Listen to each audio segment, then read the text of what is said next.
Lily Rosep, vous êtes celle des deux sœurs entre Nathalie Portman et vous, celle qui est la plus Qui a proche, le don, ouais. qui a le don et qui est la plus proche de l'au-delà. Et ce qui fait que vous mettez en transe dans des états avec les yeux révulsés et des tremblements de la tête aux pieds. Est-ce que vous avez travaillé ce rôle en allant voir d'abord des séances de spiritisme? Est-ce que ça vous parle, ces séances de spiritisme? Oui, ça m'intéresse. J'ai pas fait de séance de spiritisme avant. Enfin, j'ai fait un truc au Magic Castle, mais c'est pas un truc. Enfin, c'est pas pour. D'accord. Ouais, c'est pas un truc. Ça vous ferait peur de le faire ou pas, vous, aujourd'hui? Je sais pas. Faire tourner des tables, ça dépend de l'effet. Ça peut faire peur. C'est un peu effrayant, mais mais sinon, non. Enfin, ça m'intéresserait.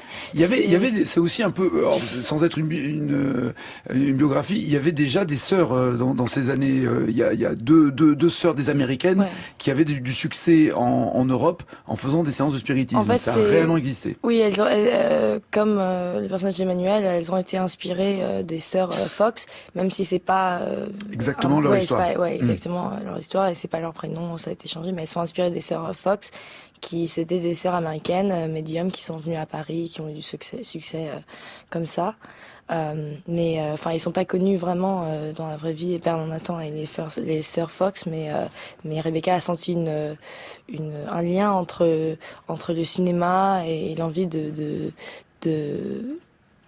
garder un moment pour nous, pour toujours, et pouvoir faire revivre les morts à travers le cinéma, et ce lien entre ça et vouloir faire revivre les morts à travers le spiritisme. Alors, comment vous avez travaillé le rôle, le personnage? Comment vous êtes penché là-dessus? Est-ce que vous vous êtes laissé diriger par Rebecca, justement, en arrivant la plus fraîche possible sur le plateau?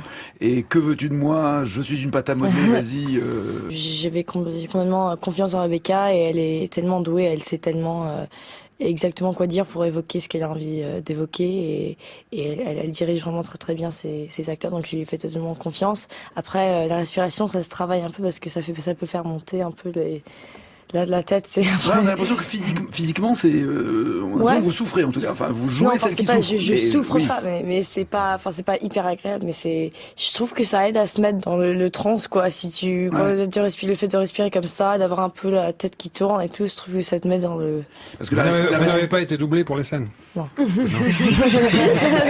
Sur Isadora Duncan, elle a été très honnête. Oui, elle a pris des cours de danse, mais elle a été doublée en tant que danseuse. Mais là, non, même la scène du bain avec Nathalie Portman, elle n'a pas été doublée. Dieu sait s'il y a du monde qui se battrait pour faire cette scène. Il n'y a que ça qui vous intéresse. Ça... Non, mais bon. Ça naguer les sanitaires, il est fatigant. Pas sûr pour les baignoires. Ah ouais. Il y a ce rythme respiratoire qui est important, parce que c'est comme ça que vous mettez à communiquer avec Nathalie Portman. Et d'ailleurs, il y a eu une osmose entre elle et vous. C'est même elle qui vous a recommandé pour le rôle. Oui, c'est elle qui a envoyé une photo de moi, je sais pas quoi, à Rebecca, et c'est comme ça qu'ils ont commencé à penser à moi pour le rôle. C'est bien, c'est une belle entrée en matière. Oui, c'est sûr, ça fait plaisir. Bonjour, vous venez de la part de qui? Bah voilà, très bien, je vous en prie. Asseyez-vous, ça va le faire. Ce film Planétarium, il fait tourner les têtes un tout petit peu. Je sais pas si tu l'as ressenti comme moi. Oui, il fait tourner les têtes, et le film en lui-même, c'est une façon de rendre hommage aussi au fantôme. La quête de votre personnage, Emmanuel Salinger, elle est quelque part mise en abîme par l'existence même du film de Rebecca Zlotowski. Oui, comment vous êtes allé où pour vous renseigner sur les salopes? À la bibliothèque. C'est ça, très bien. Et cette Isadora Duncan qui a quand même été marquée, l'histoire de la danse, vous la connaissiez, vous vous êtes documentée, comment vous avez abordé ça? Parce que vous êtes toute jeune, Lily Rose. Oui, je savais. Elle a 17 ans, on peut le dire, vous avez 17 ans, à peine. Voilà. Mais on a oublié de préciser qu'elle avait 17 ans et qu'elle était toute fraîche et belle. Je savais qui c'était avant, et enfin je savais que c'était une grande danseuse, genre une icône de la danse, mais je connaissais pas toute sa mentalité sur la danse et sur le corps, et comme elle aimait que c'était vraiment la première danseuse à se dénuder comme ça, pas toute nue non plus, mais à faire de la danse quelque chose de beaucoup plus naturel et agréable. Et comment vous travaillez? Parce que vous êtes un peu entre deux continents d'une certaine façon. Les acteurs français travaillent parfois avec des coachs. Vous venez aussi d'une certaine façon de l'école américaine, école française. L'école au sens où la formation, est-ce que vous travaillez accompagné avec quelqu'un, comme c'est le cas par exemple de Juliette Binoche, qui depuis ses débuts travaille avec un coach, avec une méthode particulière? Aucune autonomie États-Unis, ça tient. Non. Après, je sais pas, je suis au tout début je débute, quoi, donc je me lance, quoi, j'y vais toute seule. Enfin, j'ai pas travaillé avec un coach. J'ai l'impression que vous vous laissez faire par le réalisateur ou la réalisatrice. Vous avez tellement confiance que vous laissez guider. Après, j'ai confiance, faut avoir confiance en soi aussi. Et quand tu lis quelque chose avant de dire oui, il faut avoir confiance que tu vas pouvoir y arriver et avoir confiance en ça. Et aussi, évidemment, avoir confiance au réalisateur et à la vision qu'ils ont pour le film. On poursuit avec vous, Emmanuel. Quand j'ai pensé à vous, j'ai pensé à un cinéaste qui non, est passé... t'as pensé à son frère. J'ai pensé à Joël. Rose. Êtes-vous moitié française, moitié américaine sur le papier? Ouais, je suis née à Paris. D'accord. Enfin, à Neuilly. Mais... oui, c'est pas grave. La région parisienne. C'est pas grave. Non, non, mais Paris-Neuilly, c'est juste le choix de l'hôpital où on va naître. C'est pas le choix de la commune. Comment vous avez vécu, vous, cette élection américaine? Est-ce que vous y êtes, forcément intéressé? Ah bah ouais, non, ça m'intéresse. Après, j'ai pas pu voter, donc j'ai juste loupé. Mais vous n'avez pas le droit à 17 ans? Bah c'est ça, c'est pour ça. Ah oui, d'accord. Oui, ça a joué, quoi. Ça va se voir. Non, il y a quand même eu 46% d'abstention. Enfin, c'est un Ouais. truc qu'on dit pas souvent, mais c'est quasiment un Américain sur deux qui n'a pas été voté. Non pour mais cette élection. C'est fou. c'est dégueulasse, quoi. Je suis hyper dégoûtée. C'est juste. En même temps, elle a été élue par la C'est marrant qu'à 16 ans, quand même, aux États-Unis, on peut rouler et on peut pas voter, quoi. C'est quand même curieux, non? Enfin, je veux dire. Ouais, c'est vrai. On a Non, le droit. je peux Oui, pas. c'est vrai, le permis de conduire, c'est à 16 ans. La vie de plein de Oui. monde en main quand Ah oui, t'es c'est dans ça. une voiture. C'est quoi. vrai. Oui, non mais ouais, non. C'était vraiment l'élection à pas louper, mais bon, j'y suis pour rien. Je suis pas Non, née. mais je vous posais attends. je vous Non, posais mais- pas la question en disant c'est malin, bravo. Bah, si, Alors, un on peu vient quand faire la même. promotion et voilà, on est bien. Une citrouille géante. Tiens, on va lui adresser un message à ce président des États-Unis, puisque en 93, Emmanuel Salinger, écoutez. Sexy motherfucker, vous écoutiez ça, Emmanuel, en 93, explique. Dans les cœurs. Par contre, j'écoutais Diams quand j'étais petite aussi. C'est vrai? Ah ouais, avec ma grand-mère. Corinne. Corinne. Comment ça nous met une claque à tous? Bah oui, Corinne. Bah oui, Corinne, oui, évidemment. Ouais, bah peut-être avoir honte que je sais dise pas, j'ai- ça. Alors, c'est tout à fait normal quand Lily Rose, regardez-moi, c'est normal que je connaisse votre grand-mère. Et au niveau de l'âge, on est super Même votre synchro. arrière-grand-mère. Non, peut-être pas. Non, non. Lily, si vous voulez l'appeler Granny, vous pouvez. J'aime bien la tête que... Corinne, tu connais ma grand-mère Donc, Aretha Franklin, I Say a Little Prayer. Vous êtes donc née à Paris le 27 Oui. mai, fille de Johnny Depp et de Vanessa Paradis. Vous avez donc grandi entre Los Angeles et la France. Grandir entre ces deux destinations, ça marque comment? C'est-à-dire qu'on a évidemment le paysage de Los Angeles qu'on connaît pas forcément tous. Enfin, moi, j'ai jamais mis mes pieds là-bas, mais on imagine que c'est grand, que T'es pas prêt de les mettre. que tout est. Pardon. T'es pas prêt de les mettre. Ouais, non, ça peut être possible. Peut-être que c'était hier, tu vois, fallait... Ça. Ouais. Eh ben, détrompez-vous, je vais y aller. Oh, mais non. Excellent, je vais la noter celle-là.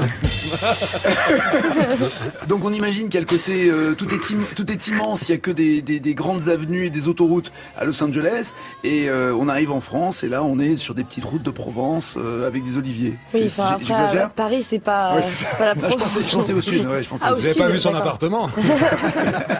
Non, c'est vrai que c'est autre chose, quoi. C'est vraiment différent, mais après, enfin, je sais pas, j'ai les deux côtés parce que j'ai une famille américaine, j'ai une famille française, donc du coup. Non mais la culture, pour vous la culture américaine c'est quoi? C'est, on parlait tout à l'heure de rouler en voiture à 16 ans, c'est les grandes bagnoles, c'est la musique, c'est le cinéma, c'est le Ouais. climat, c'est quoi pour vous? Je sais Ça représente quoi la culture américaine? Je sais pas comment le dire. Je trouve que Alors c'est- commençons par la France. Est-ce que la France c'est la mode, le prestige, le chic? Vous êtes déjà une icône pour une célèbre marque de parfum que l'on ne citera pas pour pas faire de pub à Chanel, ils nous ont pas Non, payé, non. pas de raison.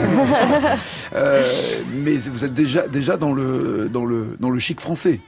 il y a une sensibilité différente et ils ont tous les deux des qualités super mais différentes, quoi. C'est pas du tout. Vous avez déjà tourné dans des super productions américaines et dans des films d'auteurs français, parce que J'ai fait un film aux États-Unis. D'accord, enfin c'était une super production quand même. Quelle est la différence de la manière de travailler? Évidente pour vous? La taille de la loge ou la table régie? Le cachet? Ici, à 16 ans, en termes de tournage, on n'a pas besoin de faire d'heures d'école, on n'est pas traité comme un Un enfant. enfant? Pouvoir tourner les heures qu'on veut, faire des scènes un peu plus adultes, quoi, c'est 16 ans. Et aux États-Unis, c'est 18 ans.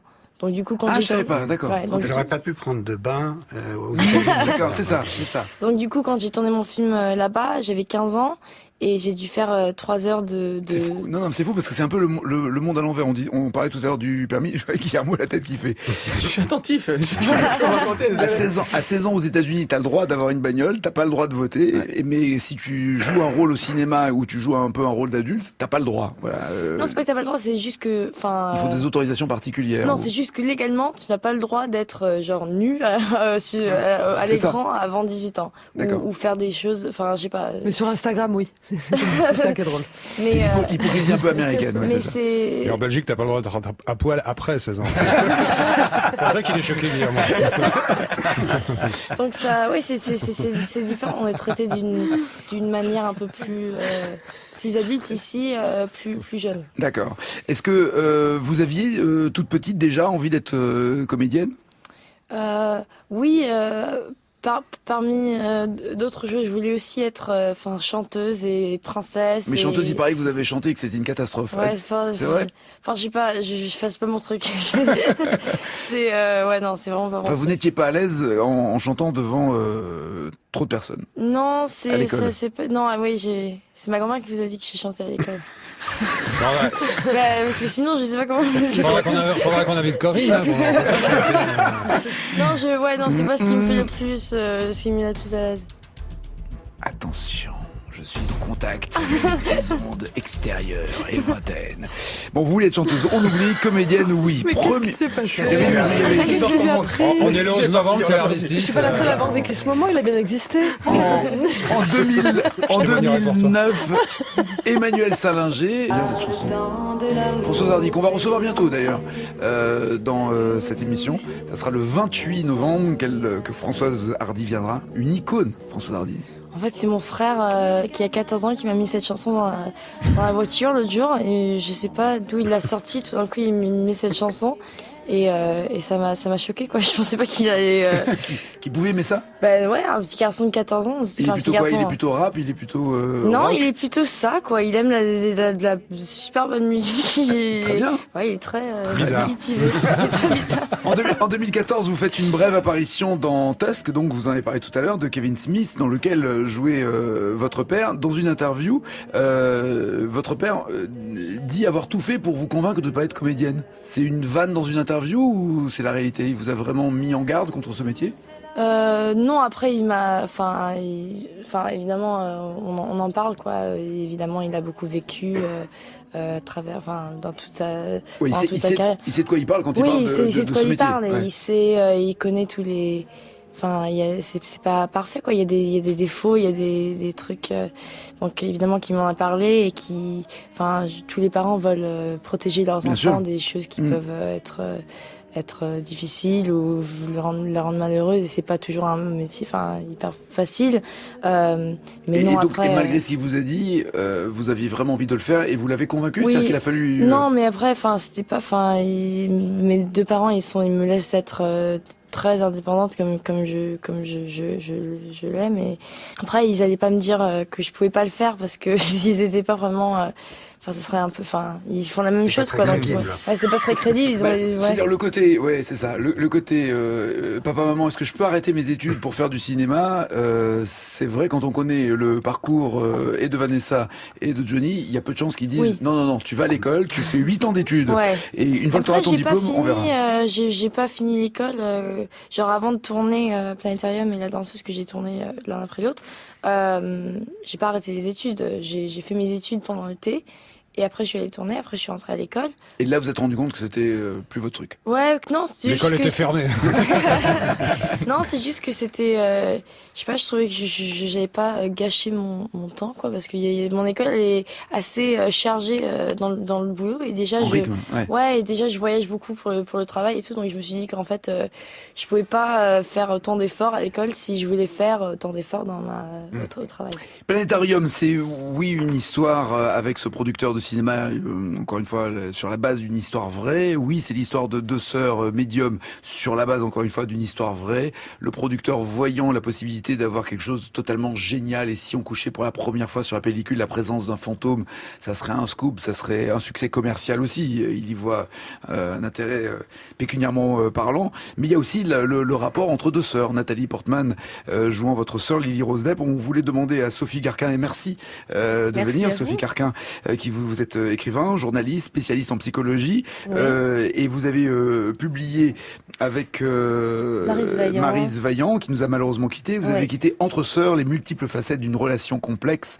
Et là, je pense qu'il y a plein de sœurs qui nous écoutent, qui vont se régaler à savoir qu'est-ce qui se passe entre deux sœurs. Alors déjà, vous avez pu voir le film? J'ai vu le film, comment qualifier exactement très bien les relations entre sœurs. C'est-à-dire comment les qualifier, ces relations? C'est des relations complémentaires, c'est-à-dire entre... ça, c'est un spécialiste des jumeaux l'a très bien expliqué, c'est-à-dire c'est très caractéristique des relations entre jumeaux, mais ça l'est aussi entre des sœurs qui sont pas jumelles.